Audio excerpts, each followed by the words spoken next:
Hi everyone, welcome to another episode of the Haskell Study Group. I'm your host, Ram Bedam with Atlanta Functional Programming. Today we'll be discussing the topic of lists inside of Haskell. I'd like to first start out by saying that there was some technical difficulties that I was having in preparation for today's discussion, mainly related to some issues that I was having with Emacs while I was setting up today's discussion. It was mostly related to the fact that I recently upgraded my MacBook, and I've been setting up Doom and trying to get all that kind of squared away.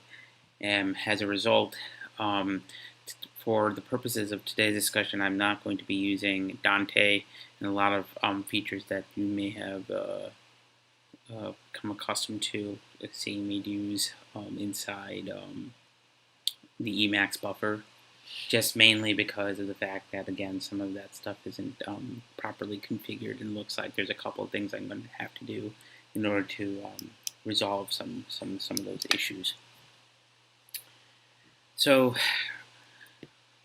the topic of lists inside of Haskell is quite a pretty straightforward list. Looks like there is some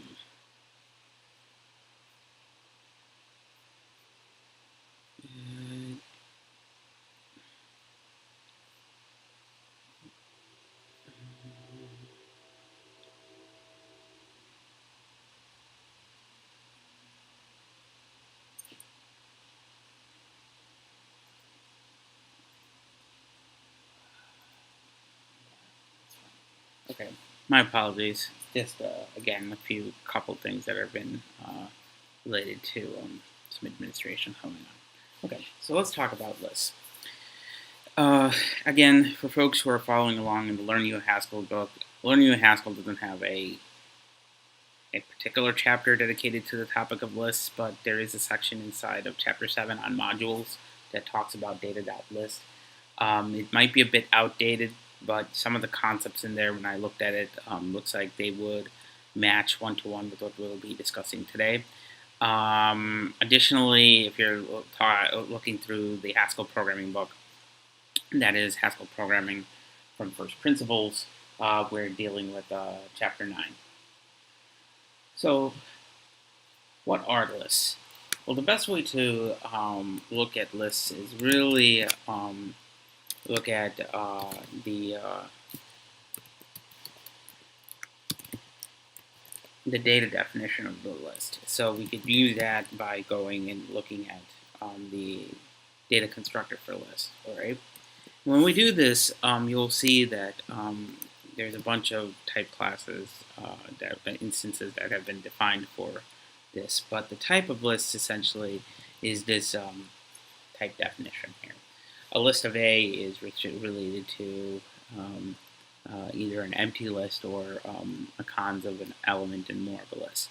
This is essentially what we've been talking about as a sum type, okay? Because you can see that it can be one of two different types, okay?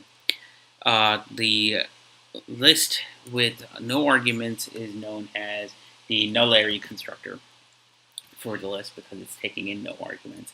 And the second side of the list is using an infix operator called the cons operator. Okay. Cons obviously stems from a long history. Cons is short for construct. It comes from the Lisp heritage of constructing lists, and sure enough, Haskell was inspired by some stuff that's inside Lisp when he was defining it, but most of it is terminological. A lot of the syntax is very different. So, like I mentioned, list data types are sum types, but there are some types with a product type because technically cons is itself a product. That's something to know, just mainly because of the fact that when you're dealing with lists, you are not necessarily dealing with all different, all of the same type necessarily, because it is a sum type. So think of sum type being an OR of different types. Okay, so in this case, since we have a nullary constructor and a product type, which is the cons operator that consists of an element and a list of elements, one way of thinking of the sum type is that a list can either be an empty list, okay, or a product that consists of um, an element A that's been added to an existing list of more than A, okay, and that's represented by the notation that we could see right here, the syntax mainly being um, a list of A. Okay, this represents a non-empty list. Okay, so it could be one or more elements here. And here we have just our empty list for our nullary constructor. The reason to know about the sum types mainly deals with a lot of handling of different types of functions, which we'll be touching base as we explore lists today. But really, to summarize it, it's telling you that if you're going to want to truly handle all the cases of a list, when you are defining your functions especially, you're going to have to handle all the different cases represented in the sum type. Because the sum type are, each of them can be considered a separate case of being a list. So when you're writing your patterns and your pattern matching functions, especially when you're taking in arguments and you're handling list arguments, you're going to have to cover both the non-empty and the empty list separately.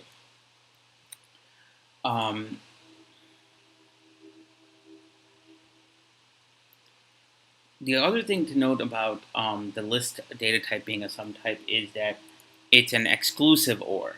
So that means either you are going to be dealing with an empty list or you're dealing with a single value with more lists, but you'll never be dealing with both at the same time, simultaneously. This is another important thing related to the pattern matching rule that I was mentioning earlier. That is because when you are writing out your functions and function definitions, that means you have to handle each of these separately.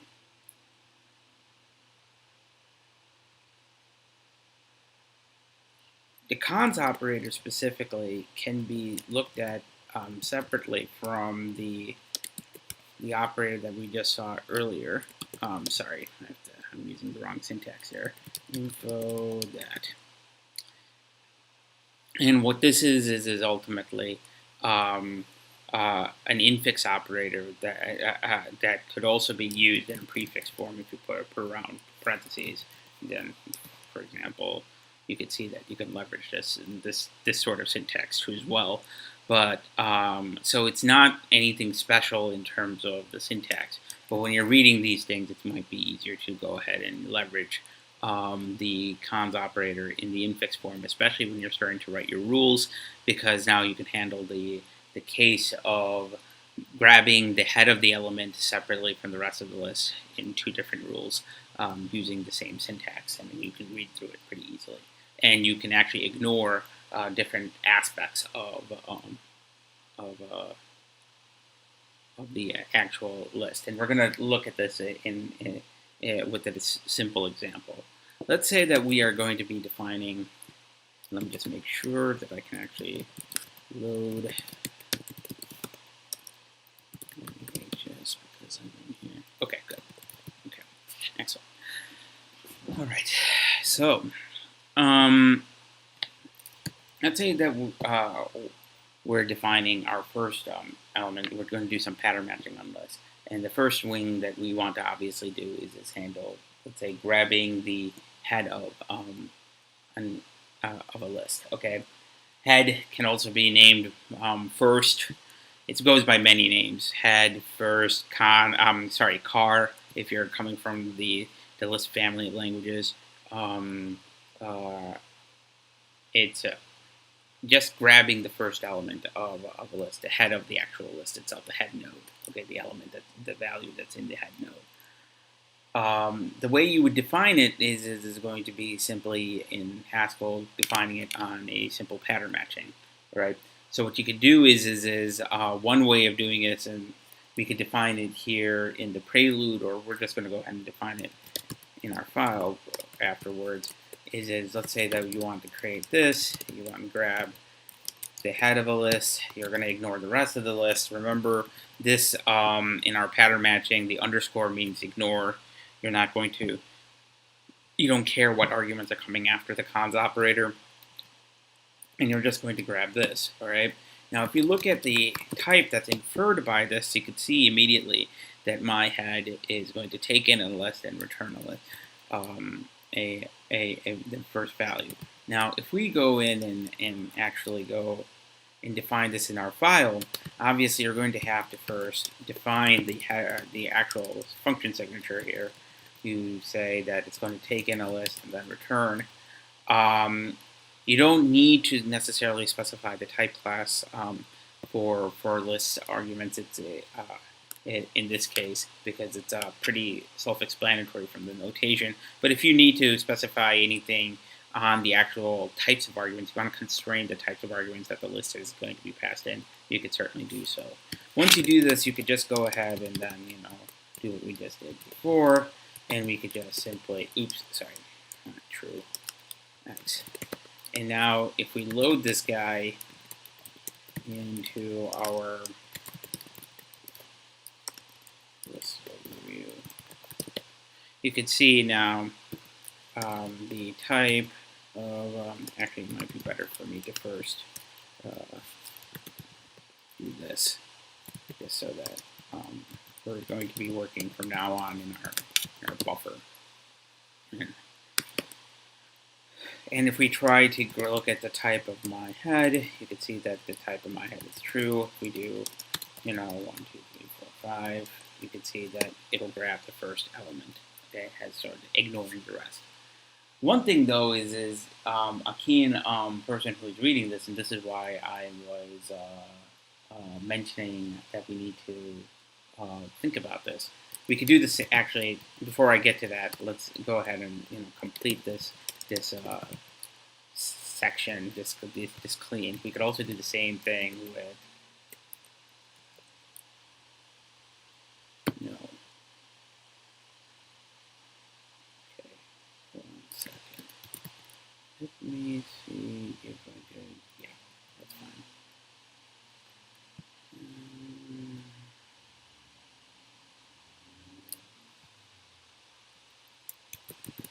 Just kill a couple of buffers here that is for some reason screwing with us. Yes. Thank you. Okay. Shell. Bring this down here. Okay. So we could do the same thing here with grabbing the tail.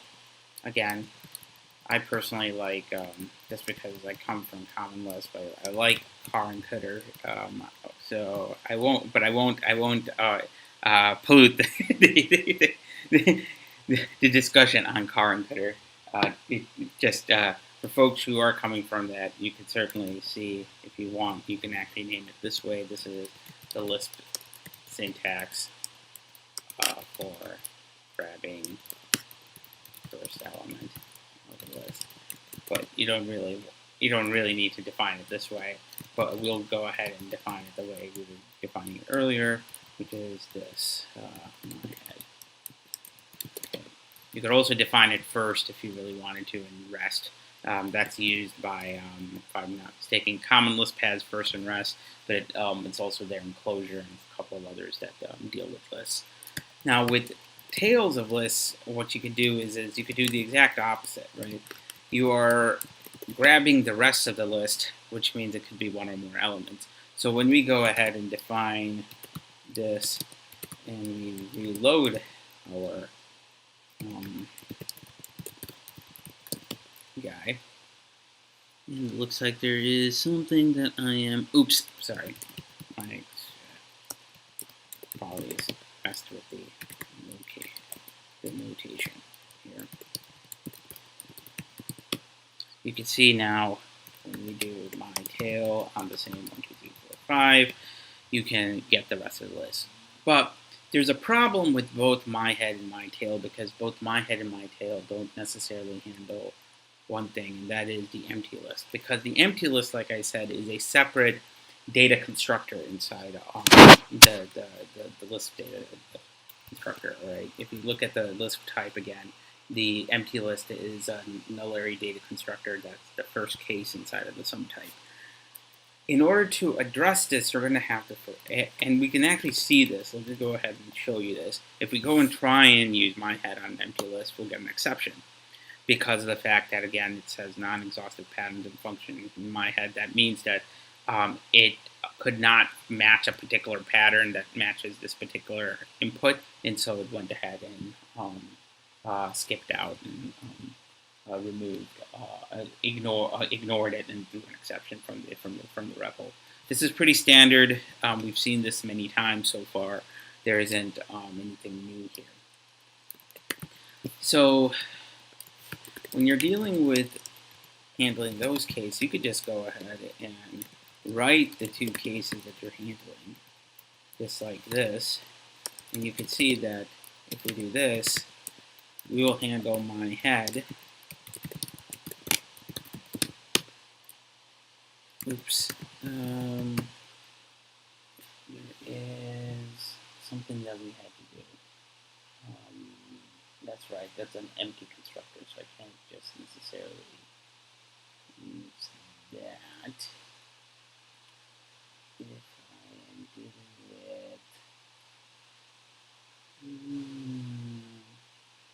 with... Right. My head is going to be a different case because we can do the same thing here because, that's right, my head requires you to do something else because it requires an A and not a list of A. With my tail, though, we can actually go ahead and do this. So when we load this over yes, now when you do my tail, 1, 2, 3, 4, you get that. But if you do my tail on the empty list, because it is empty, you can go ahead and do that. So how do we handle the one with my head? Well, my head actually could be handled slightly differently. Okay, and it's probably better to write the same thing with my tail. Okay, specifically, if you look at, and this is now becoming more and more common practice in other languages too, it's adopted from Haskell. If you're grabbing something, you want to be able to wrap instead of throw an exception and provide a type that has the wrapped value. So that means it's either the value itself, if you actually satisfied whatever predicates or logic that you have it, or it's nothing. If you haven't gotten it yet, basically I'm talking about using maybe. All right, maybe is a specific type in Haskell that allows you to essentially wrap types, especially types that, functions and values, that specifically functions that may not return a particular value, instead of throwing an exception to go ahead and return a new construction of this maybe type. Okay. Later on, we'll be talking about maybe when we talk about another topic. I think it comes in when we talk about either algebraic data types or maybe also talk about in the monad chapter. But for now, just know that maybe is nothing more than a wrapper that gives you two rules when you're constructing it. It's either nothing, it's the null array constructed for maybe, or it's just that value. Okay, and we'll see this as an example of this here with writing head using the safe version.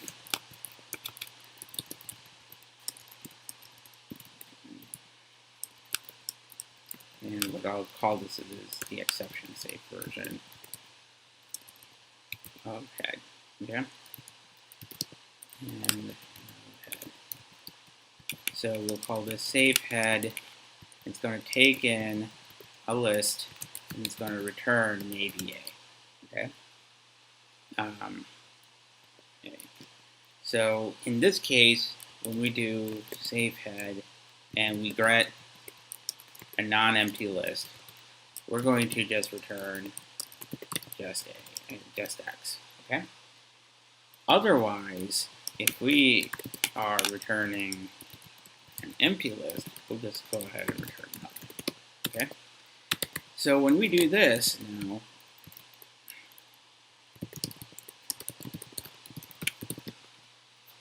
if we try my head before, you'll see an exception thrown on the non-empty list. My head will work on, you'll see an exception thrown on an empty list, but you'll see my head work on a non-empty list. With safe head, if we pass in a non-empty list, we'll get just 1, but if we go ahead and call an empty list, we'll get nothing. Okay? No exception is thrown, non-exhaustive patterns, because we're handling the empty list case separately. This all works. We could do the same thing actually to make things consistent, because you want this kind of consistency, especially when you're dealing with types, because it allows you to write more and more generic functions that work on these higher level types. In this case, maybe types. Okay, in this way, you can write your algorithms that say, if there is just this value, go do something. If there isn't, go ahead and do something else. Okay. So we'll write the same thing for tail. In the exception, say, version tail, we'll do safe tail. Obviously, that's a good name. And instead of returning a list, we'll return maybe a list. Okay, and the same thing as before. Safe tail, nothing, but get the rest of the list. Go and say just exits. And otherwise, safe tail empty is nothing. Okay. And so let's see here. Let's yes, you'll see that this error is the same as before. So this is all well and good.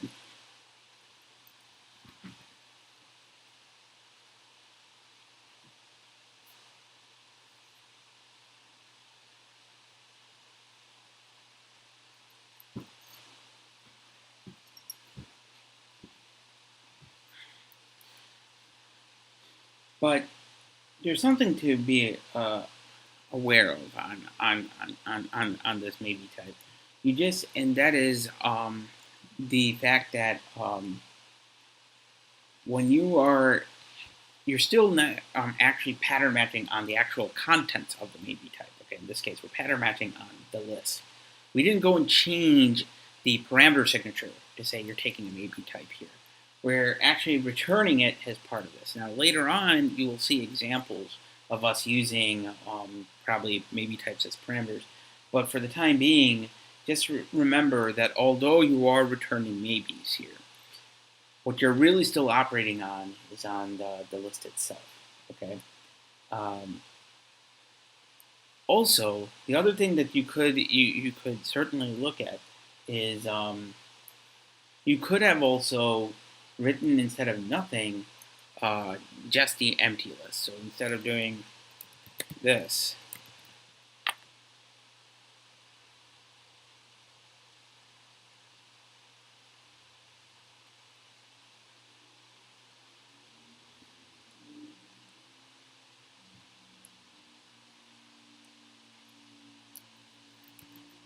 so if we're doing safe tail on that nothing, also, actually, there's one more case that we forgot here in safe tail. One is safe tail,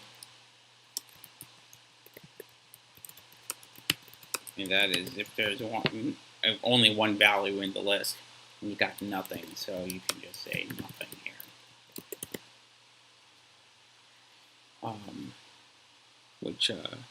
Which works out, because then you can pass in.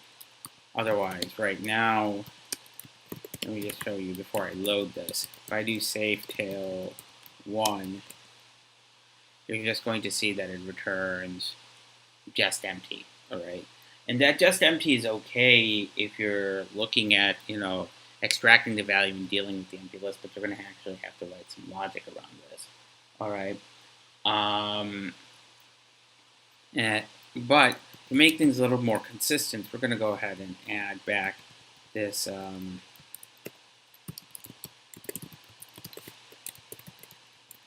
this case here,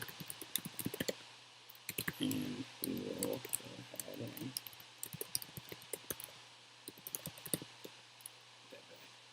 and what did I miss out here?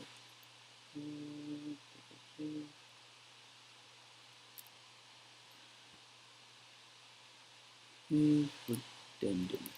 Oh, wait. If we order this ordering tends to cause some of this issues.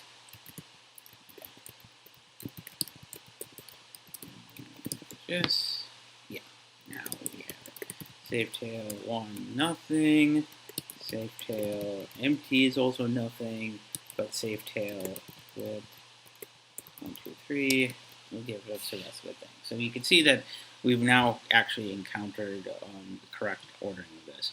This is one thing to be aware of. You want to make sure the order of your rules and your pattern matching when you're writing your functions, as you just saw, are written in such a way that the more basic cases, your base cases, are acted first before the actual recursive case. And in this case, technically speaking, both line 25 here on the second rule and third rule both match. So this one, as you saw, this line 26, if it came before line 25, that is, if we're trying to deal with the non-empty list, and then we try to define it well when we're going to deal with the empty list, Haskell will recognize that one rule subsumes the other, and you're going to end up getting that error that we just saw earlier, specifically overlapping patterns. That's mainly because it is technically an overlapping pattern. We were trying to adopt a very specific case here in the empty list case after we've already defined the general case.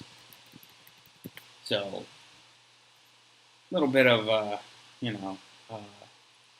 adjustments that need to be made on that, and so you can go ahead and adjust that accordingly. Lists basically has some syntax sugar that most people need to be aware of, just because it helps working with lists and make it more pleasant. One is obviously the concatenation operator, which is ++. You could take in two lists and use concatenation operator to go in and handle concatenating them. Now, obviously,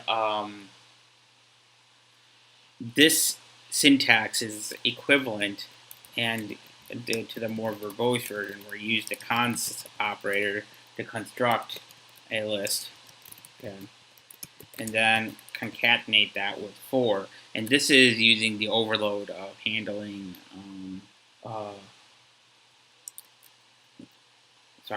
it will concatenate with for empty. And this will handle the case of actually creating a list on the left-hand side, creating a list on the right-hand side. Okay. The syntax sugar mainly is the fact that the open brace and closed brace represents a and if you have elements in between them, it represents a non-empty list. And the concatenation operator requires you to go ahead and take in two lists before it actually go in and concatenates them. You could look at that by just looking at its signature. It takes in two lists, and it'll go ahead and return you a new list. Most of the time, the Lisp terminology, and yes, I know I'm talking about Lisp a little bit more on this, but Lisp unfortunately has its heritage in Haskell, influenced by the Lisp heritage. In the notion of talking about lists often talks about using concells a lot and something called spines. This and you could see here with the examples provided that the uh, the concells themselves represent sort of like a desugared, at least in the desugared version, you can at least look at how the construction works and where the spines actually occur to creating the actual list itself, okay, and where the cons element represent inside the list.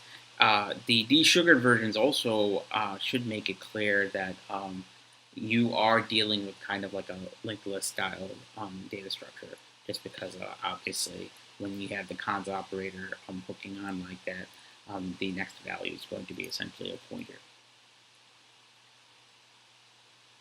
So cons cells, when people talk about cons cells, are nothing more than kind of a concept that you could just think about. You know, instead of like thinking list node, cons cell is kind of the same idea. All right. The connective structure that you can see here in the notation, that represents what's called the Haskell book calls this a spine, but I don't quite see it that way. I understand where the analogy comes from. It's coming from like when you have a connective structure inside of like a back of vertebrae, you have this kind of like spine. Or if you're looking at how things are kind of bounded together in like a book, you have kind of like a spine. So that connective structure that's holding the concells looks like a spine, helps them keep things in place. But it's really, I mean, the terminology aside, just know that concells are nothing more than little nodes that have pointers connected to each other to create list-like structures. And you can actually go ahead and nest them to create more complicated structures rather than loading them left to right. And you can see, like, you could have like a list of lists here. And yes, kind of. Oh, wait, did I mess this up? I must have messed this up. Did not match a type of. Oh, okay, that's right. I have to do. Let's see. Yeah, I forgot the comma operator. It has to be in there, otherwise it's not going to actually work. So you can have lists of lists and create these nested structures if you really wanted to. So far we've seen constructing, you know, very solid static lists. Okay, but you know there are a lot of cases you're going to probably build up your list dynamically, or you know if you have some ranges you want to leverage the ranges and construct the list on the fly.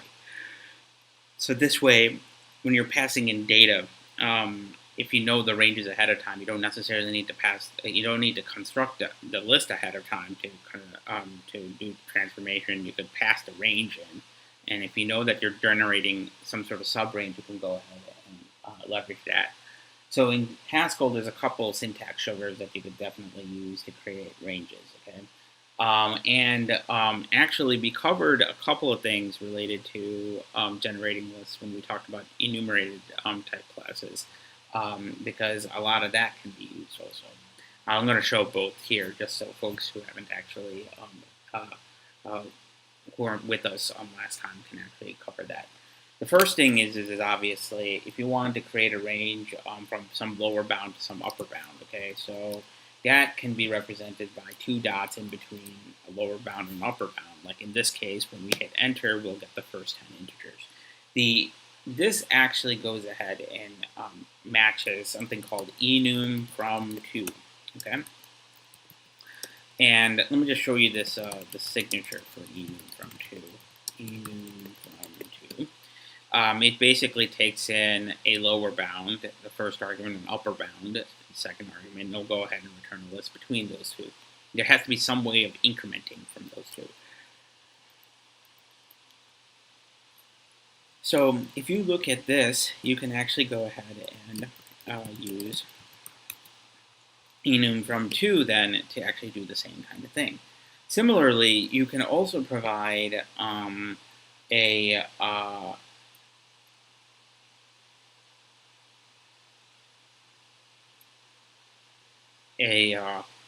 sequence. You can generate a sequence by providing the second element in that sequence, and that's going to create what's called your step variable to actually create the rest of the sequence up to the upper bound. An example of this is let's say instead of doing 1.10 to get the first element, you say 1.2.10.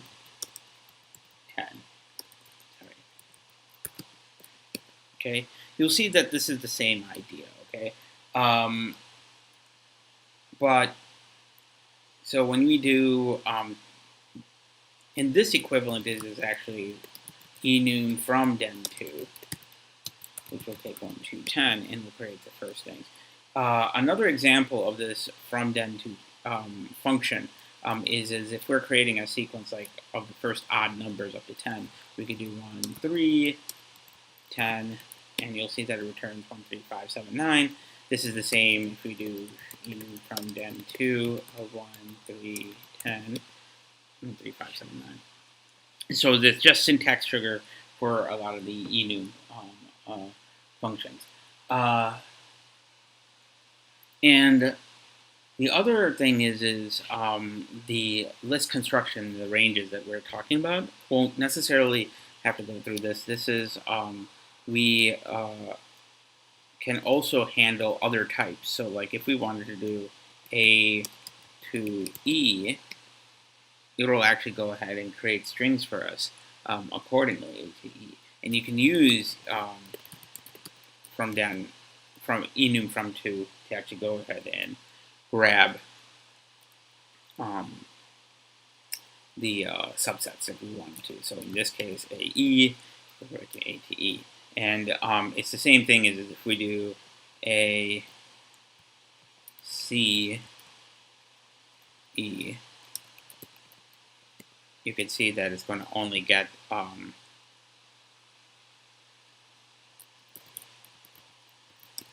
those two from den to A, C, E, and it's going to go ahead and return those. Actually, it might be a better example would be if we do instead of this, let's go ahead and do G. Okay, ACEG. So what we're doing is we're skipping every other letter. So we skipped B, we skipped D, and we skipped F.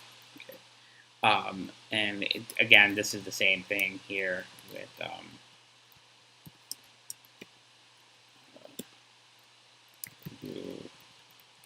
this guy. You can see ACEG. It's the same issue. And we've already kind of looked at these before, but just to give you a review of this, this is all part of the enum type class, and there's a bunch of these functions. If we go and look at enum, for example, you could see some of these like successor, predecessor, to enum, from enum, enum from. Enum from, just to give you a warning, that is going to create an infinite list, and then enum from to will give you a finite list. So enum from and enum from den is a starting point automatic increment for successor. Enum from den is allowing you to essentially define the step variable by giving the first two elements of the sequence, and it will then create an infinite sequence according to that step variable. So just be careful on that. Like you don't want to necessarily accidentally grab that. So if you, for example, another way of defining a list, you could certainly do like let a list equals take, and we'll talk about take in a minute, but I'm just going to show you a little bit of this. Take 10 of enum from 1, and you'll get list, and you'll get the first 10 elements of this list. And the same thing is if we go ahead and do take $10 enum from then, and we do 0 to and it's going to go ahead and, oh, sorry, my apologies.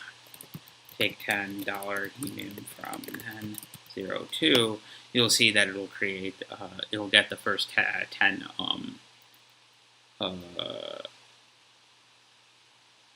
first 10 even starting from 0.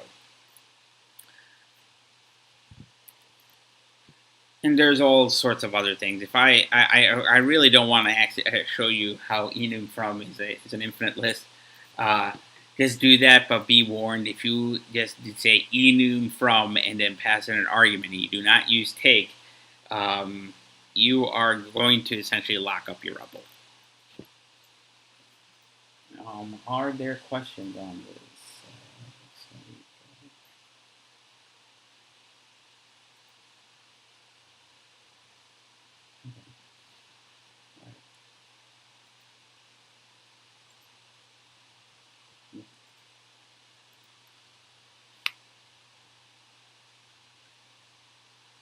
So I just kind of showed some examples of this already with take, but take is an example of a function that essentially allows you to extract subsets of a list, right? I don't want to call them slices because they're not necessarily slices. Slices has a very distinctive important meaning when you're talking about grabbing slices. Sometimes a slice is not a subset. It could also represent, in other languages, pointers that pointers to an actual range in a set. Unless you do a full copy of that slice over into a new list, it doesn't necessarily activate that way. So although it looks like a slice, it's not necessarily a slice, is kind of what I'm getting at. Extracting in Haskell it mainly involves three kind of functions. One I've already introduced to you, that's this take function. If we look at the take function signature, it takes in an integer and a list and returns you a list. And that return value is actually a subset of the list that you passed in. Okay, and we kind of saw that already with the use of take 10 when we're dealing with infinite lists. Like in the first case, enum from 1, we are actually grabbing the first 10 integers from there because we asked our sample is going to be 10. And this is this can be anything that can be represented in a machine representable integer.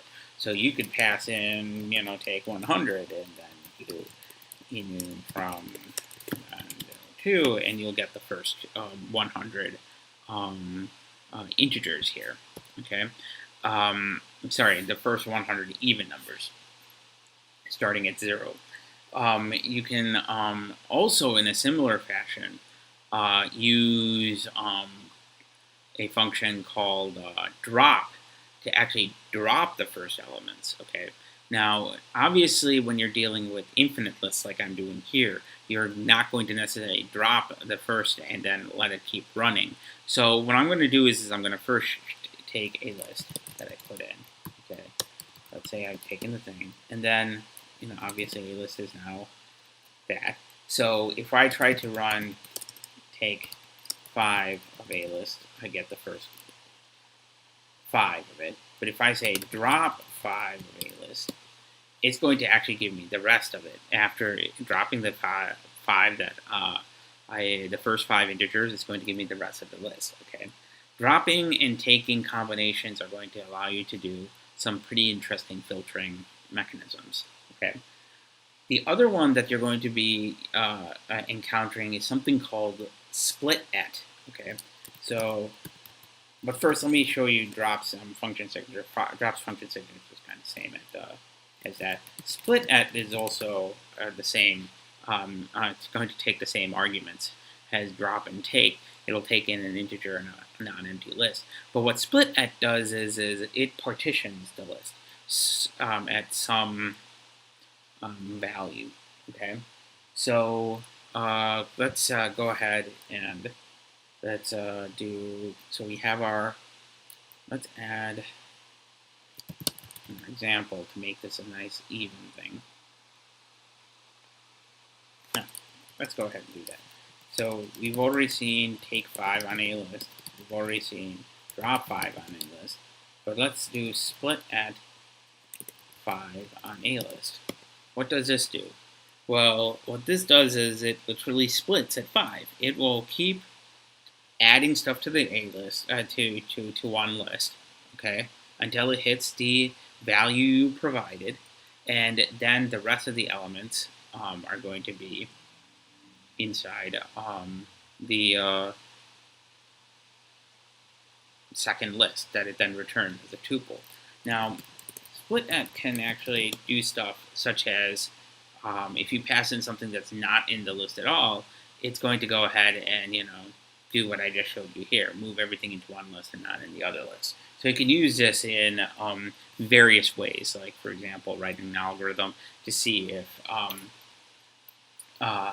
there is somebody, if there's a particular score inside of a set of scores for a given team and so forth. Okay.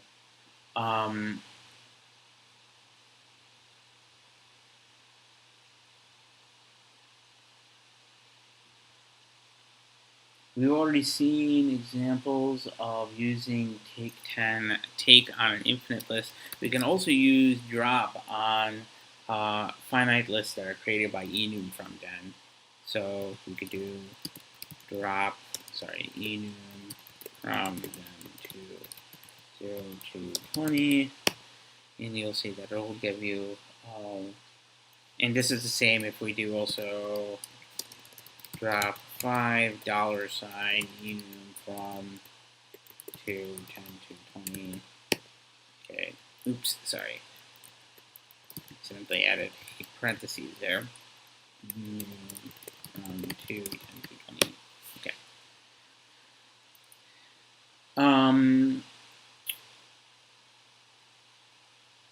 Sometimes though, split and take and drop may want to take in a predicate that you could then use instead of an integer to allow you to filter out mechanisms. Okay, predicates are more realistic in many cases. Instead of knowing how many samples you need to go and drop from a particular collection. Okay. Obviously, you can keep track of some of those and then just use a combination of iteration and then calling drop. But this is going to be probably a bit more efficient for you. The two functions that allow you to do this is take while and drop while. Take while and drop while both take in a predicate and then a non-empty list and do essentially what we did with take and drop, except while they're iterating through the list itself, it's going to check to see, in the case of take while, that the predicate matches before it adds it to the list, or in the case of drop while, that the predicate matches before it drops it from the list. So an example of this would be, let's see, I think is even is already in Haskell. Let's make sure. Variable is not in scope. Okay, so let's go ahead and make a function called isEven. Is even. takes in a numeric and it returns a bool. Okay, is even x equals if x. I think I could do mod if I remember correctly. Oops, sorry. For mod 2. That's right. 4, 2.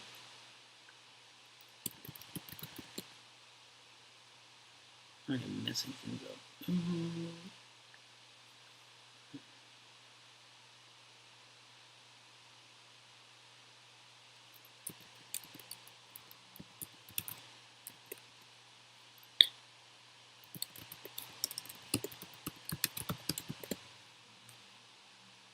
I am messing things up.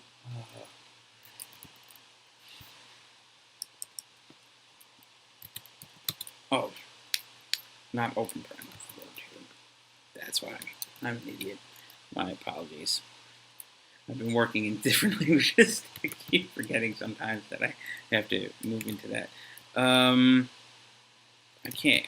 4.2 is this. Yeah. Good. If mod x, y equals, do this. Oops. Mod 4.2 equals, yes, I can do that. Then true.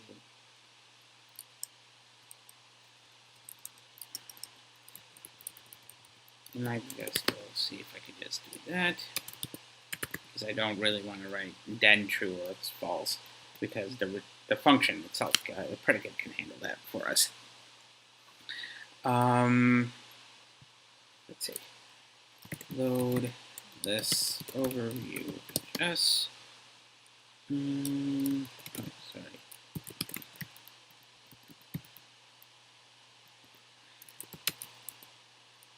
Yep. Good.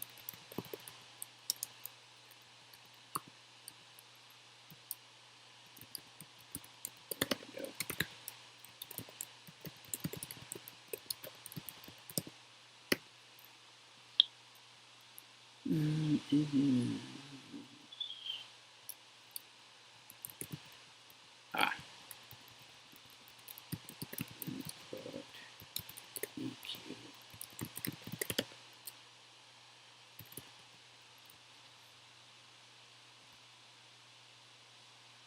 Yeah. Work.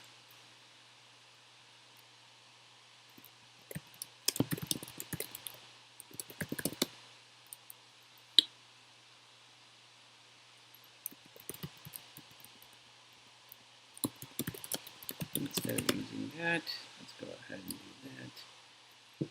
Personally, I think that's a bad idea, but that's fine. I guess that works.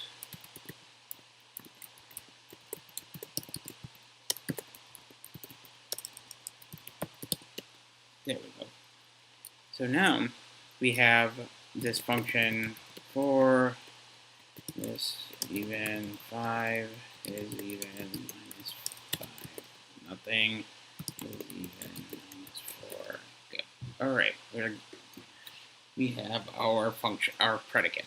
So now what we could do is we can call take while and drop while. What we're going to do is we're going to just go ahead and use this predicate in our function to actually go in and grab. And I didn't want to use lambda functions for this time, for the time being, just to make things a little bit more, clear cut. But we could certainly also pass in a lambda if we wanted to, and we'll do that in a minute. Let's do is even, take while is even, and pass that on enum from to 1 to, let's say, 20. Okay, so this will grab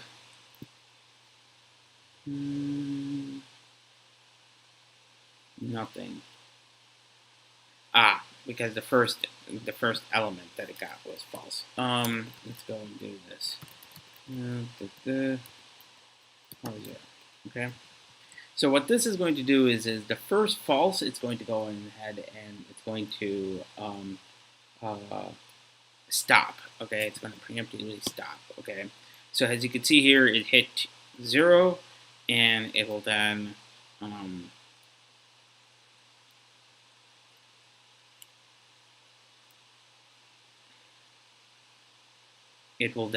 obviously in this case it's going to hit 1. 1 is false. It's going to then exit out of the loop because it's going to think that we hit some sort of subset of this. Obviously, this is a trivial, contrived example, but you could certainly look at this work. Same thing with drop while. All right, if we do drop while is even, what this is going to do is if we do 20.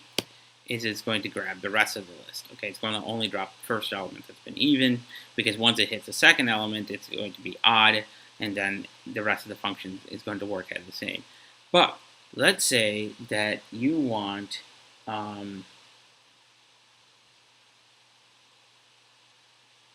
to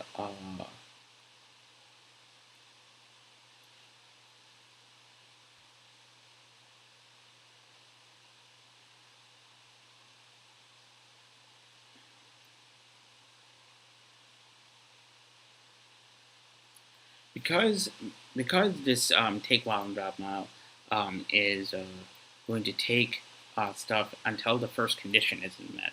You could probably use this for, say, grabbing subsets of elements until you hit the first false condition. So like in take while, you can pass in a function that is, actually we don't even have to use a lambda in this case. We could use a partial application. It's less than 3, and then we can grab the first 2 elements until it hits 3. We can also use it to drop elements that are less than 3, and what it'll do is it'll get the rest of the elements, the rest of the list. Okay.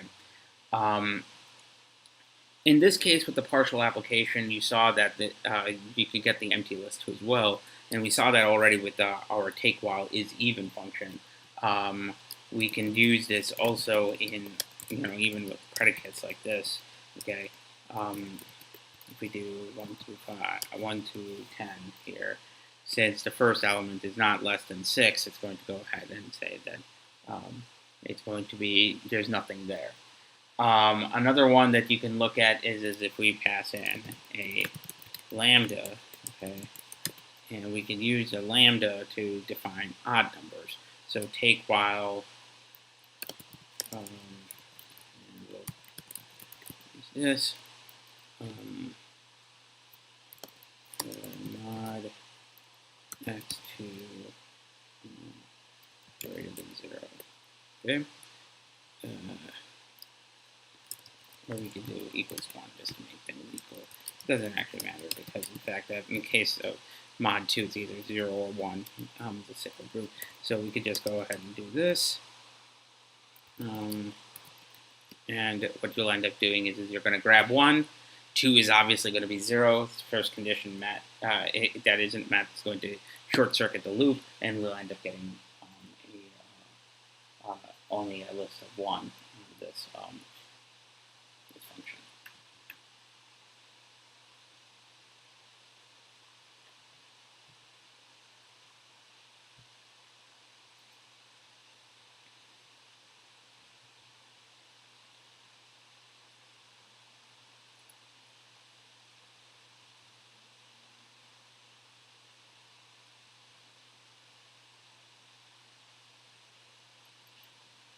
Once you have these kinds of, take while, drop while, what have you, the next thing that's pretty logical that you may want to encounter with is the concept of a list comprehension. Now, those coming from Python already have encountered list comprehensions. It's the same kind of idea.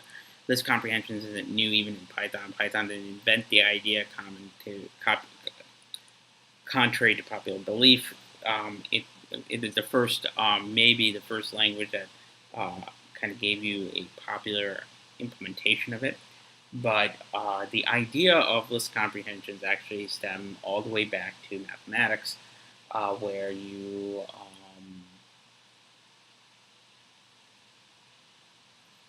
have something called the generator function. Okay, that's inputting, that's in your input arguments for your set when you're constructing the new set in set comprehensions in mathematics, and you have the actual transformation side, the transformation function that you would see. So an example, a common thing in mathematics you may have seen is we have x squared for x in some sort of, the natural numbers, okay? This is kind of a common thing that most people may have seen. Obviously, that slash n is if this was LaTeX syntax, this would that would be representing the set membership thing. In a similar light, you have this kind of thing in between syntax where on the left-hand side of the list comprehension, so first you open up saying that you're creating a list. You provide the transformation function that you provide. And you use the pipe operator just like we had before. And now you're providing the generator expression. So what is the input data that's going into this? Okay. So here what we're going to do is we're going to use just the first 10 integers. And we'll close this guy up here by closing it with the closing brace.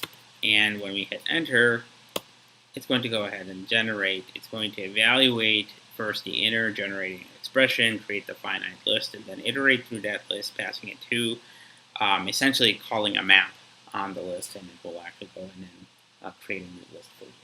Okay. But you don't necessarily want to just do this. You can also create functions that have predicates on it. So it does let's say that we want to double every element in the first 10, and we want it so that we're dealing with let's say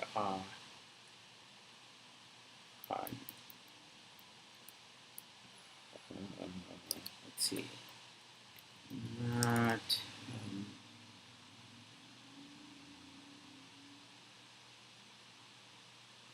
let's do this. This defined is odd also, so this way it makes things easier for us. Okay, and x equals not even.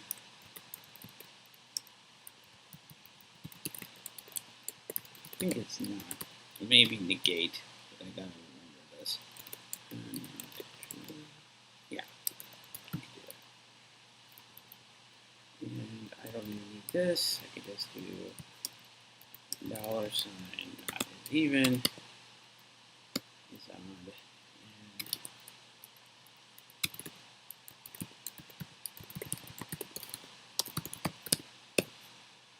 Okay, now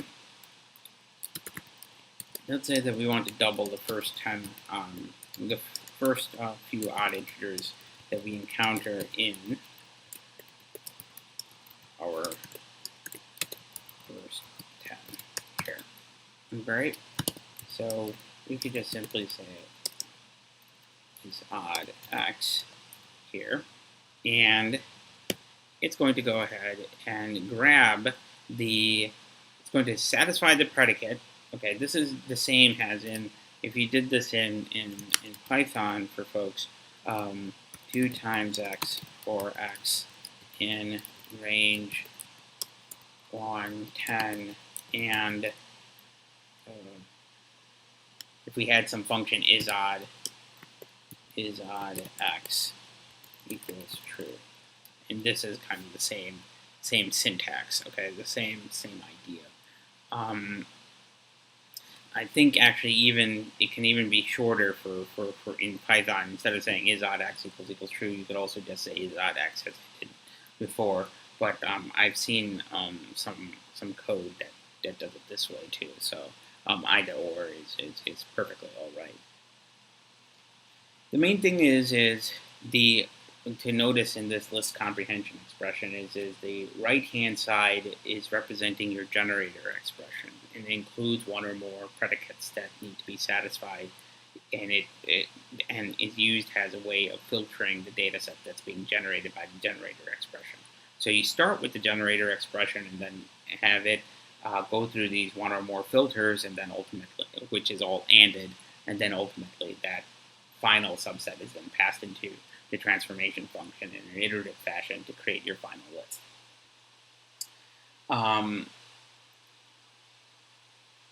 Nothing crazy here. You can totally use multiple generators to generate various subsets of data in many different ways. One example is let's say that you are trying to grab the first 10 squared cubes that are less than 200. You could certainly do that by doing the following. You can say x to the y, where x is in the list 1 to 10, y is in the list 2 to 3, and x to the y is less than 200. Okay, and if we do that, you can see that you could actually generate all the squares and cubes of the first 10 integers that are less than 200. And it can also be used to create Cartesian products. So an example of that is if you're trying to zip two things of two different lengths. Say, for example, you're taking 1 through 3, and then you have 4 and 5. Actually, say 6 and 4 and 5. And we do that, we can end up with the list of the Cartesian product of x and y. So it's going to be x cross y. So every element in x is mapped to an element in y, and so forth. And there's many other examples that you could certainly do with list comprehensions.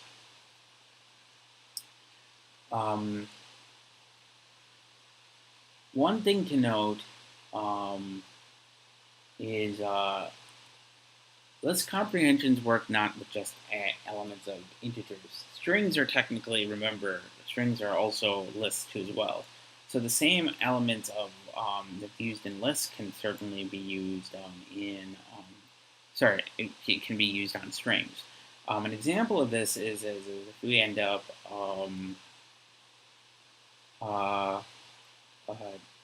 let's say that we're trying to filter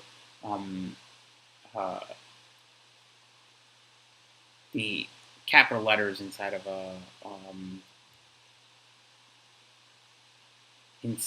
a string. We could certainly do so by using a list comprehension to filter out those in an iterative fashion. So one way of doing this is first we need to have a function that checks to see if a character is part of a string. Well, we have that already in this function called elem, short for element. So if we grab this and grab cat, you could see that, and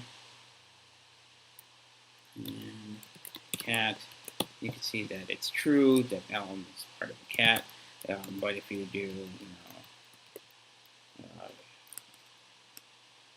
cat, you can see that it's false. Right? We're going to use this this string membership function here, lm, to actually go and write our list comprehension. So now we could write our list comprehension by first, let's go ahead and start a multi-line expression here. We start our list comprehension. Our input data or generator is what an expression is international business machines. Okay, I think that's correct. And our predicate is just going to be like if element X is in the list of capital letters. If we do that, and we close the expression, you'll see that it goes through it, grabs each each capital letter from it, and then shortens it. All right.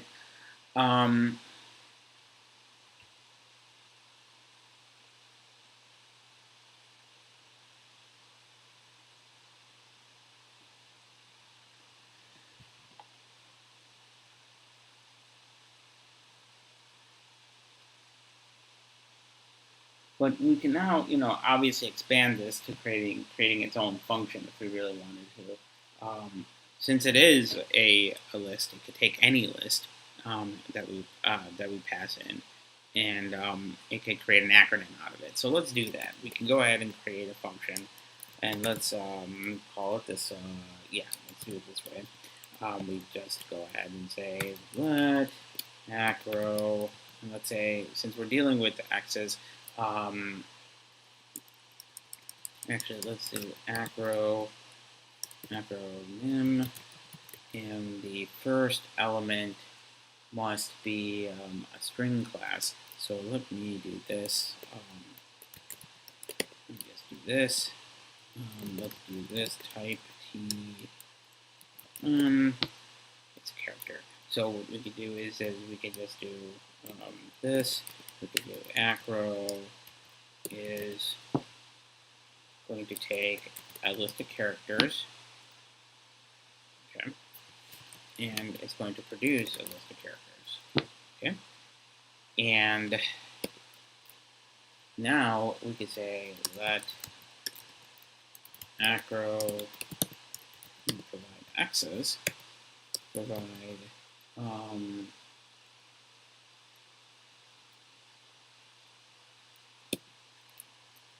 the list comprehension x in x's and ln of x is in. Okay. Now we have possibly interpretation. Okay, hold on. Let's try this again without the function signature. Maybe I messed up on the function signature.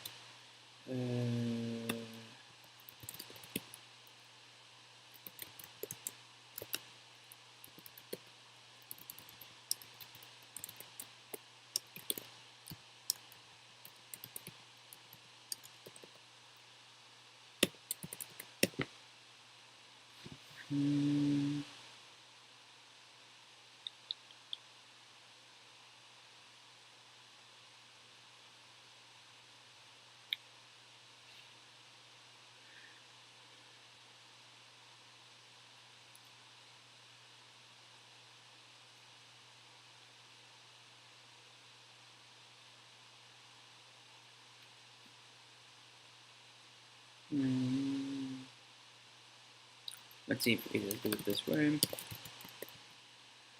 X and x.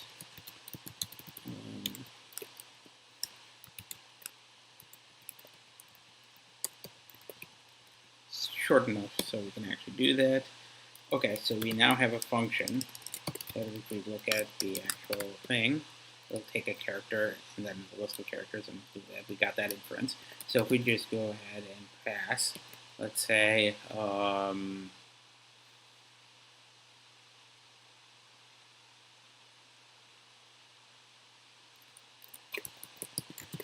Texas Instruments, you'll end up getting TI. We pass in, let's say, the empty list. What happens? Nothing.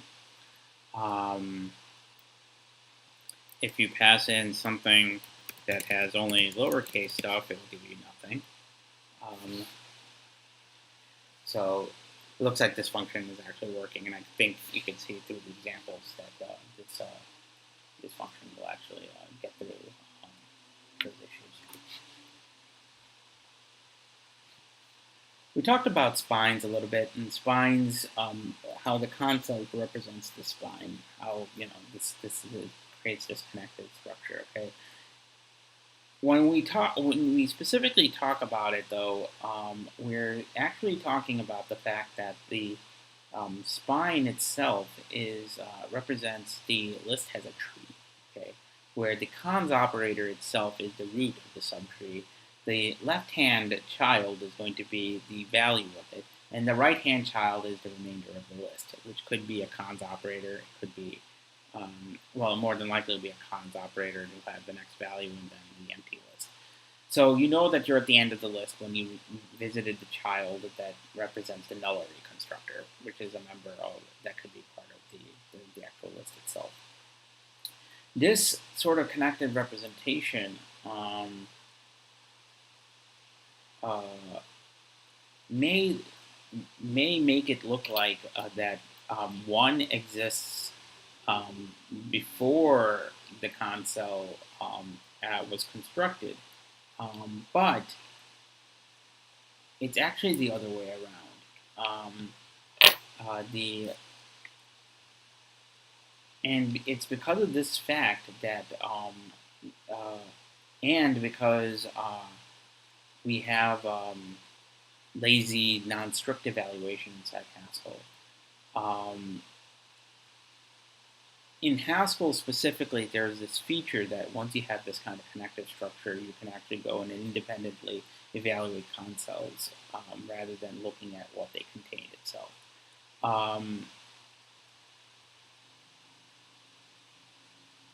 This is how list evaluation actually occurs in Haskell. But when you're talking about constructing a list itself, you are actually constructing it recursively from the empty list. So it's actually starting with the base case, the empty list, and then works its way up to create all the consoles. So what the reason is and to be more technical about it, Haskell follows kind of the approach that it adopted from its experiments in Lisp and its influence from Lisp, in that it prepends instead of appends the given list structure. Okay. And what that means is whenever you add a new value, okay, when you're first constructing the list. I'm not saying that this happens after the list is constructed, okay? It is actually going to start with the empty list, and it's going to add everything to the front of the list, all right?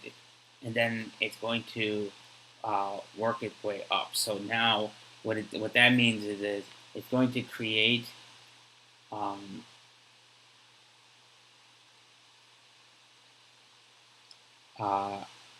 when we're evaluating, we'll start with 1 and then work our way down. But when we're actually constructing, we start with the empty list. We go through until we hit the empty list, then start with the empty list, add 2 to the empty list, so in this case, when we do this, we're adding versus this. In this, when you're building up this tree, it's going to go all the way until it hits the empty list, and then it works its way up. It's going to say, oh, I see 2. It's going to prepend it. It's going to add a 2, so 2 is the head of the list. Then what it's going to do is it's going to look at 1 and then add 1 to the list itself. So it goes up the actual spinal structure and the connected structure. The reason why this is important to know is because this non-strict evaluation specifically is related to the lazy features in Haskell, and what I mean by that is construction only when needed. Okay, it's going to construct only when the list is consumed in some way. Otherwise, it's going to ignore it. Okay, nothing in the list is going to actually be evaluated until some operation requires it to be evaluated. And you're going to see this often more and more in other structures that we cover. And you will see also a notion of something called undefined to demonstrate some of these effects later on. Specifically, when we are ignoring and we're not evaluating. An example of this is like if we were, I don't know if I can use this in an example, but I'll try.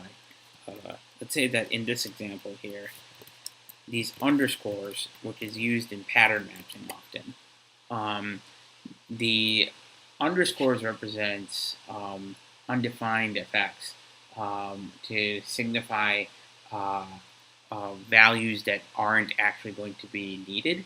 So those are tagged as values that we can ignore. And when you do that, when the list structure is actually traversed, it's going to find these underscores and skip them when it ever sees a value that matches that pattern. All right.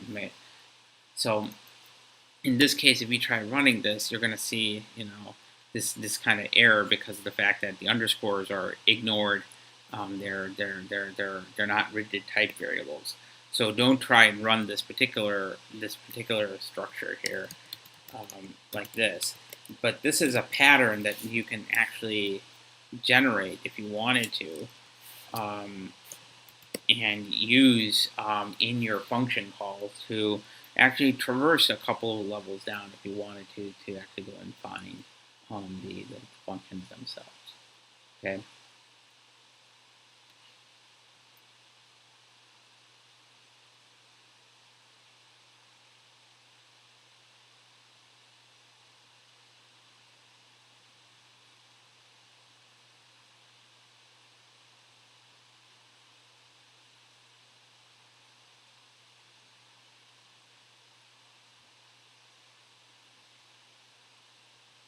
So when you're dealing with lists or even expressions in general, it often may be the case that you are going to encounter, you need to inspect some variable to see how it was constructed, how it was evaluated specifically, what expressions were evaluated. To do this, one of the nice things that is provided by GHC when you're learning your Haskell is something called sprint. Okay, sprint basically allows you to specifically see what has been evaluated already, and it uses these underscores that we talk about, these undefines, to essentially illustrate places in the expression that weren't evaluated. Okay. One thing to note though is there are some behavioral quirks specifically in there due to the way GHC optimizes some code. And when we encounter those, I will go ahead and mention them. An example of using sprint could be from looking at what we just did before. If we say enum from 2, we're using this to create lists of that. If we, before calling blah, which will actually get evaluated, if we just simply print it, you'll see that nothing has been evaluated. Blah has not been constructed. Okay. But if you ask for all of it, it's going to go ahead and print out all 26 letters.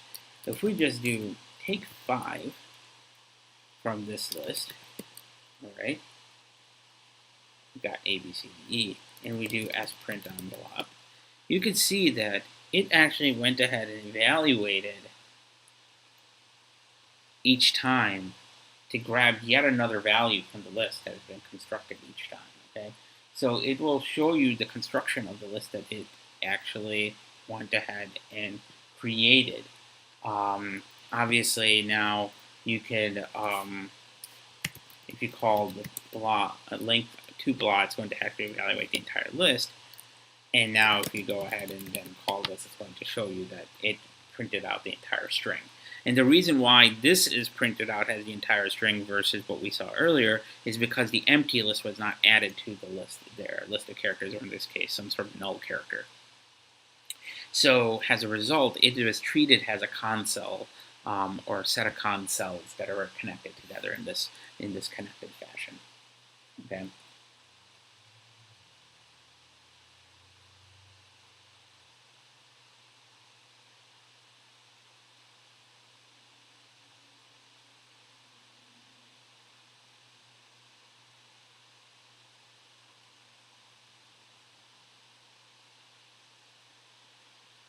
This connective structure actually, and its evaluation actually introduces a concept called, at least the book, the Haskell book calls it weak head normal form, and it's related to how essentially expressions are evaluated in Haskell.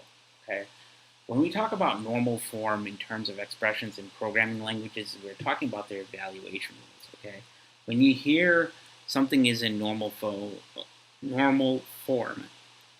when talking about programming language expressions, what the individual or the literature means is that the expression is fully evaluated and its value is represented, is in its most, the best term that I can think of is the lowest common denominator. All right. So in terms of fractions, if there's ways to actually further reduce the fraction, then it's not in normal form. Okay. In the case of addition, if you have a complex expression with a couple of multiplications and you didn't properly do order of operations on it, and you only did a partial reduction of it, then that is not in normal form. The final value of fully evaluating the expression is in normal form. Weak head normal form, okay, and I'm going to write this in here, weak head normal form, has mentioned in the Haskell book, chapter 9. My understanding of this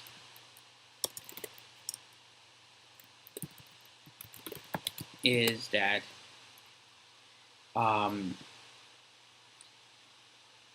we evaluate only to the point where we can construct a piece of data. All right.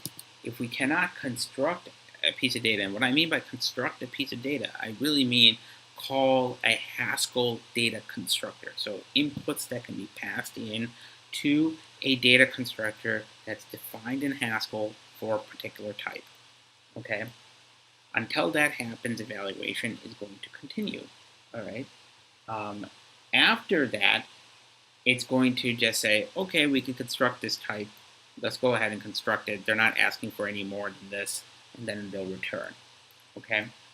This allows the number of expressions to be a much larger set for a given expression, the number of return values for a much larger set, and includes in its set the possibility of having a fully evaluated version of the expression. That's when you are truly in normal form. Okay. The one thing that expands on this is when we start talking about how this affects the evaluation rules in Haskell. The main thing to get away from this, though, when we talk about weak head normal form is once an expression is in weak head normal form, it means that further evaluation may need to occur if another argument is included.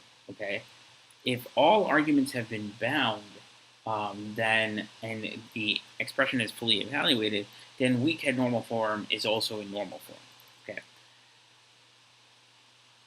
The understanding of this is mainly related to partial application. Okay, there's a lot of cases where when you're dealing with stuff and you're doing partial function application, that's where this weak head normal form term becomes very useful, because you're basically talking about the return values, not necessarily what the function is and how the function is actually being applied.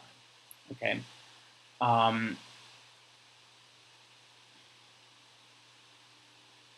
This is basically called in Haskell a call by need, but it's important to actually understand it. When the simplest example here of a weak head normal form instruction is just a piece of data. Okay, so when you say x equals this, okay, this is in weak head normal form. I mean, this is not in weak head normal. This is in normal form. Okay. And what that means is there's no expressions, there's nothing to be further evaluated. You can actually just run this guy and you will actually end up getting a value, okay? And you can see its type and all is good, okay?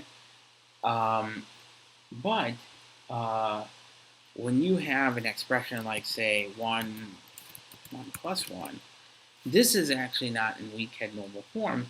And the reason for that is because there is an expression within that tuple, specifically 1 plus 1.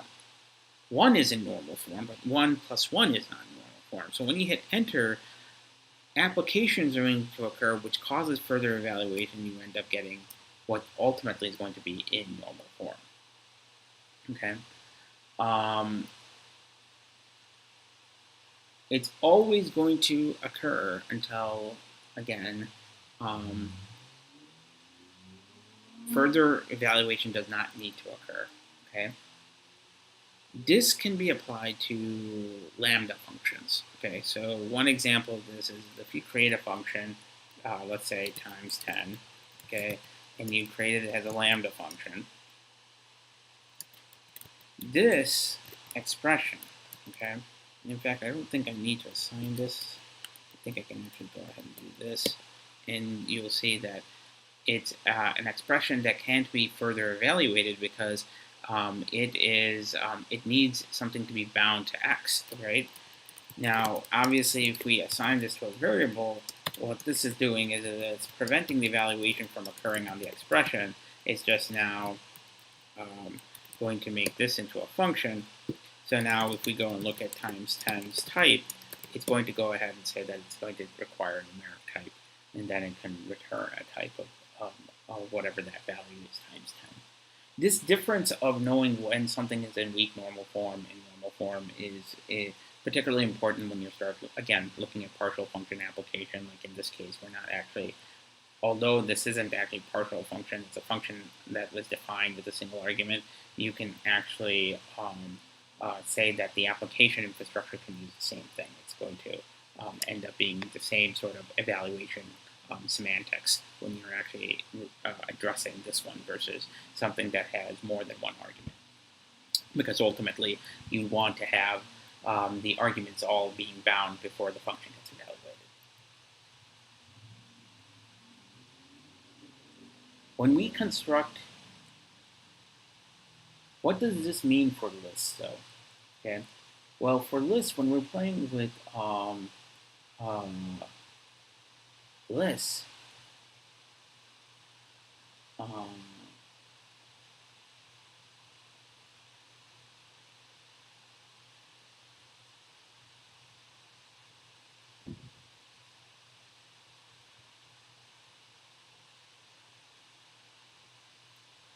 so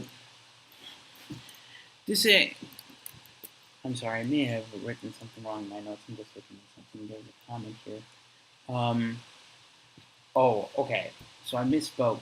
The anonymous function is actually in normal form. The other one that I showed you, the 1 comma 1 plus 1, is in weak head normal form, but not in normal form. So the anonymous function is in normal form because times has been partially functionally applied. So if we look at this times 10 again, this definition,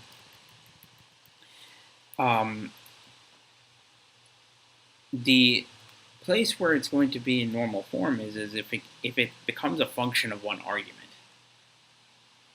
Okay, that's a confusion that I had. Let me just clear that up there. So the function of one, as long as it becomes a function of one argument, it becomes an anonymous function of one argument, where you just need to bind the last variable for it to become fully evaluated. It's in, for anonymous functions, that's in normal form. All right. It cannot, and the main reason is because it can't be reduced any further until the outer x has been applied. Okay. This weak head normal form now seems to me be related to what's it called, substitution in the lambda calculus. Okay, remember when we're reducing something, we're applying every value that was passed in to whatever's inside of the expression to result in a new lambda expression. And if there's no other values provided to that lambda expression, then it has been fully evaluated, and the result that you have is the normal form representation. And in this case, there's no data passed in to actually bind to the outer x. So as a result, the parameter x just stays as is, stays as a free variable, and you have this lambda expression that takes in an x and returns the expression evaluated to x times 10.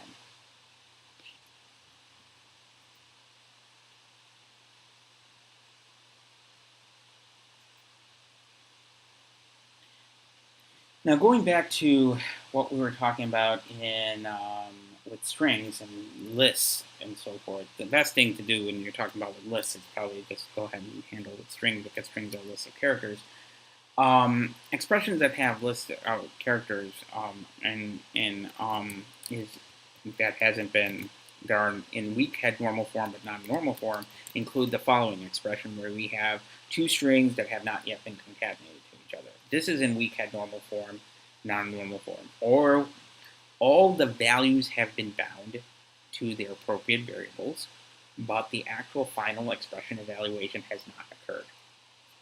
When you hit enter, function evaluation is going to hit into our REPL, and we're going to end up getting this return value. The same idea can be applied to if we actually add this to this. This is also in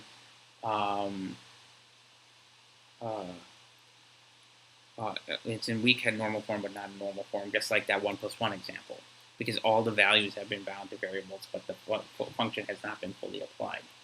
When you're defining lists and identifying all the values, the list actually is going to be constructed, which means the list itself is going to be in normal form. All right, all the values are known. Okay, but if we're using ranges or enum, from, then, and all those functions that are going to be constructing the function on demand, those lists are actually not in weak head, are not in normal form, but they are in weak head normal form. Okay, so if you run x equals 1 dot dot 10 here on x itself is in weak head normal form, because x has not been fully evaluated. We can see this when we do x. Okay, this is where sprint is going to come in and tell you. All right. If you apply this to what we saw with the take values, it's going to start evaluating it, but until it fully evaluates the expression, it's always going to be in weak head normal form, because further evaluation can be expected. All right. And that's where the cons operator will come in. It's thinking about the rest of the list until it hits the empty list. Are there questions on this?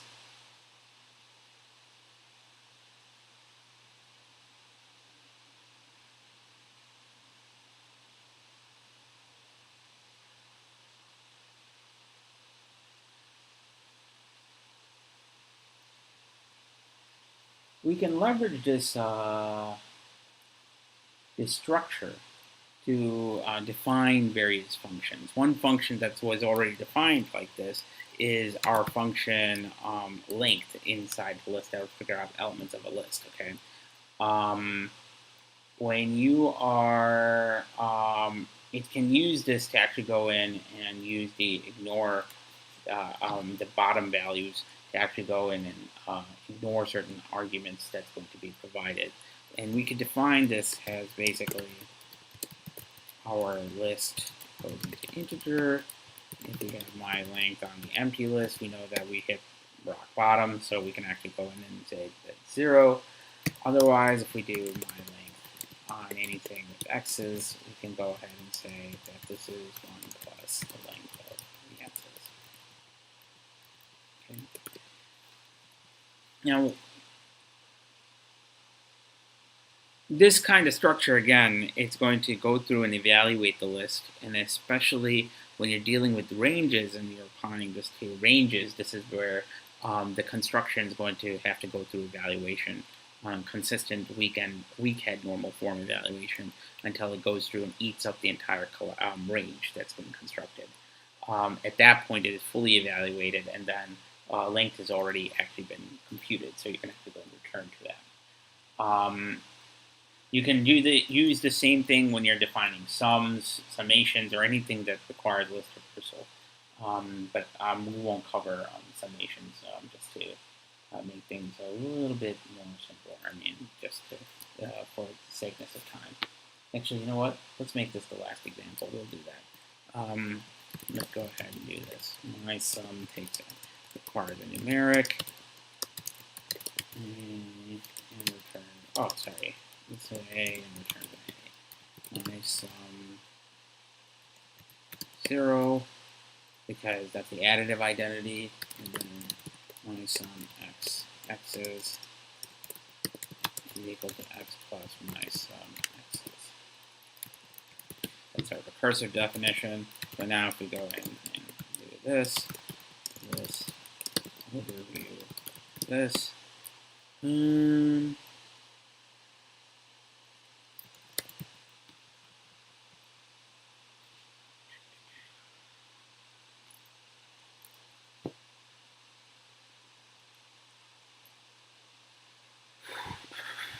let's put that down actually.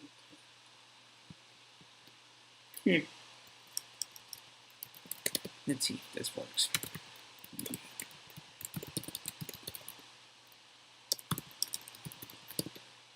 Yeah. Integer is more restricted than in the lower versions. So if we do my length of 125, 125 itself is not is in weak-head normal form. It's not in normal form. So if we end up, providing this, it's going to get fully evaluated and end up getting 5. Right? We'll keep on updating and calling the function, which will construct a new value. Recursive call. Each call to my length where it needs the x's, it's going to eat up one, which will cause a construction. The recursive call gets the rest of the list, which will eat up one, and then so forth. So this will do essentially 5 constructions before it'll actually go and do it. I'm sure certain opportunistic optimizations can happen behind the scenes because it knows ahead of time what the values are, but right now we're not going to address that here. I don't believe there's any way to actually go and look at that, those kinds of optimizations. Or if there is, and folks know about it, let me know. I'm not at all, familiar with that particular section. And then, of course, my sum, if we do my sum, you'll see that my sum itself is going to end up working. If we do sprint, I don't know if this would work. No, it will not. I was hoping that there's a way to actually pass in an expression and have it go and spit out the output, but it doesn't look like that works. So we're going to end today at this level, just because there's a couple of more topics on lists, primarily transformations, filtering, zips, and so forth. We can cover that next time, and then we can start talking about folding lists as well. So we're going to finish off Chapter 9 and get into Chapter 10, which is also on lists and folding lists and things like this. So, and that for folks in the Haskell book, I'm talking about folks in the Haskell book. It's the end of chapter 9, early chapter 10. For folks in the Learn You a Haskell world, we're looking at folding is done in chapter 6 on higher order functions, where they're talking about fold left and fold right, as well as the map functions. I think this is also in chapter 6 on higher order functions. Yeah, I think that's it, unless there's any other questions.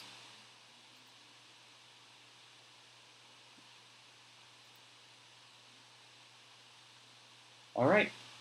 Well, I'll see you guys next time. I will talk to you later. Have a good Sunday afternoon.